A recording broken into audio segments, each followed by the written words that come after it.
EXE games, home to some of the most wackiest concepts that come to life. Ever imagine Mario as a killer? Slap some hyper-realistic blood, edgy dialogue and a horrific design, and there you go. That creepy rumor you heard about involving the infamous killer with the bleached skin. Yeah, he's in your walls. Scared of emails? Well, you will be.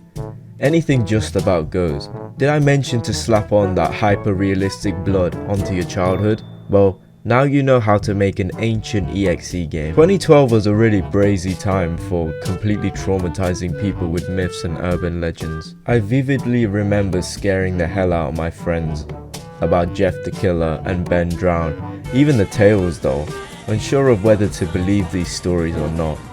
So in summary, yeah, I was pretty much gaslit by the internet into believing them. But what makes the game I'm going to talk about so popular? Well, for starters, it's based off the infamous creepypasta Sonic.Exe. Hold up, you probably don't even know what a creepypasta is. It's basically a myth or an urban legend that was written up by people, which treads the uncanny valley of realism and fake news. It's equivalent to the 2012 versions of the Mandetta Catalog, Doki Doki Literature Club, or even the Backrooms, just with less subtlety and hyper-realistic blood. So let's dive into one of my favourite of the bunch. We'll be going through the complete story, the controversy, and the fanbase around Sonic.Exe.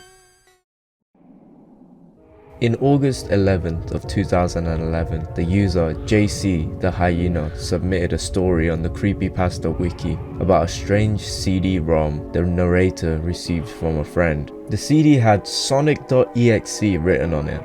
The summary of it was that the guy played it believing it was the original Sonic 1. Bro said don't play it and he played it anyway. What the writer was met with was Sonic in a horrific light with black, bleeding eyes and ravenous teeth. He also seemed to be sentient, pretty much cursing the writer of the story. It was a pretty well made story at the time and very creepy. I almost believed it. Fast forward to August of 2012 and MY5T Crimson, who we're just gonna call Crimson throughout this, published a game based on it, Sonic.Exe, which is where most of the audience around it that we know from today came from. YouTubers across the globe hopped on to play it. My first watch of this was when PewDiePie played this. I remember being so scared by the music, sounds and ominous laugh that Sonic.Exe made. I'd even cover my phone screen with my thumb at times just to avoid the creepy jump scares. Mind you, this was at the time of Slender's popularity, so every single horror game under the sun had a PNG image accompanied with loud noises just to indicate that, hey, you see this?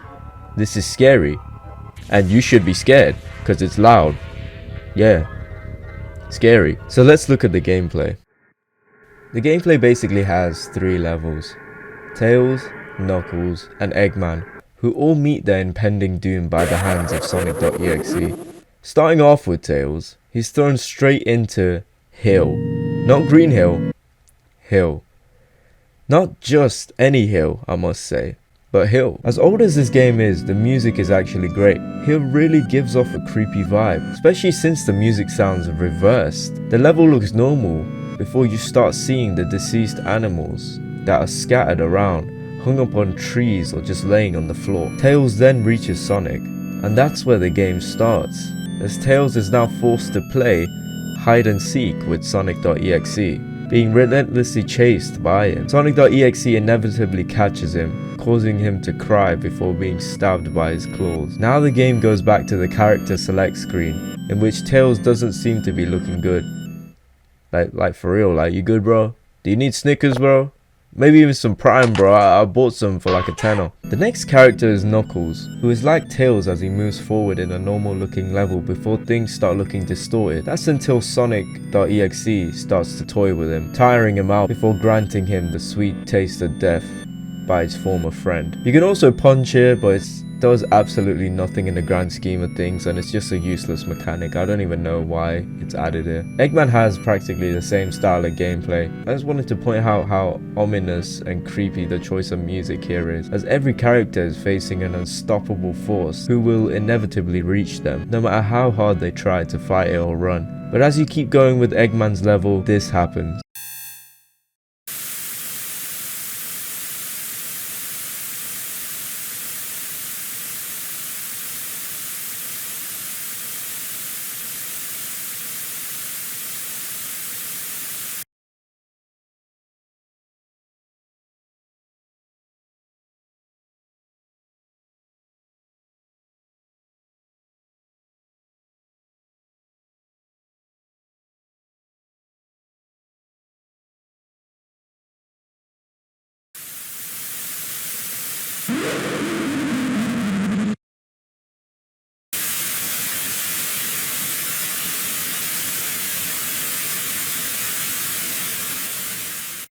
What you're seeing here is Sonic.Exe staring directly at you, somewhat resembling the creepypasta in a sense, as it breaks the fourth wall and notifies the player that he's always watching you, and always has been. As much as I do like this version, the original ending screen is so much better. The pixelated and more hand-drawn aspect of a horrific version of Sonic is a lot more creepier than this realistic version. Although Sonic does look like he's paid a visit to Britain with his teeth, which I can confirm he was in Britain, he was staying around for a bit in Premier Inn. I feel like it's a lot more creepier as that design is horrifically ugly and conveys a much more menacing threat. I also don't like the newer version's voice acting. I did prefer just silence like the original version. It's a lot more eerie than just a dark and edgy voice trying to talk to you. I don't know, it's just my personal preference. However, the game does an excellent job at staying faithful to the original creepypasta and doesn't aim to be more than what it is, a cursed and somewhat hacked version of the original Sonic game. So after that,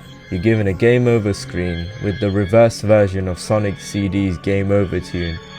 It's extremely ominous, as the original version sounds like people in the back are crying, but when it's reversed, they're laughing. I'll give the game praise for its sound design. It just doesn't belong in a happy franchise about Sonic, where friendship beats evil. However, here it's conveyed effortlessly that friendship leads to the demise of Sonic's pals.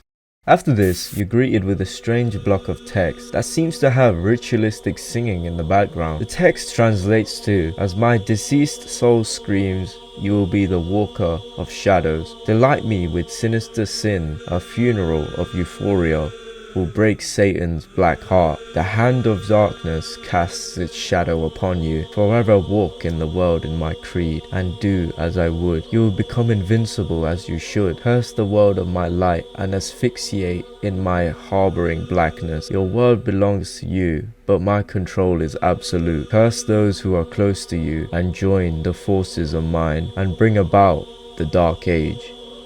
Yeah, I didn't really write anything in my script about this, but that was creepy as shit, bro, I can't lie. And it does kind of, you know, replicate the whole idea that playing this game will curse the user, which is sort of what Sonic.exe is trying to do. Like, you know, that's just a hunch. It's just a theory, bro. After that, you're given a chance to play as the main boy himself, Sonic the Hedgehog, who seems to be in limbo, conveying that he's possessed by EXE. The creepy screams in the background also suggest that he's in purgatory, a never-ending cycle that he's been forced to traverse through. That's until you're met with this screen.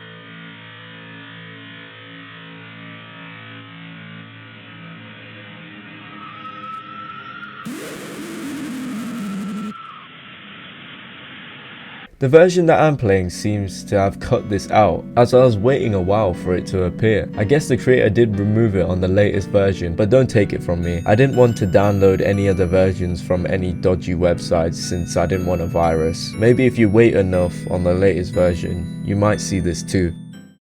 Now then, let's get into the harsh aspect of reality. Here's a trigger warning for going forwards.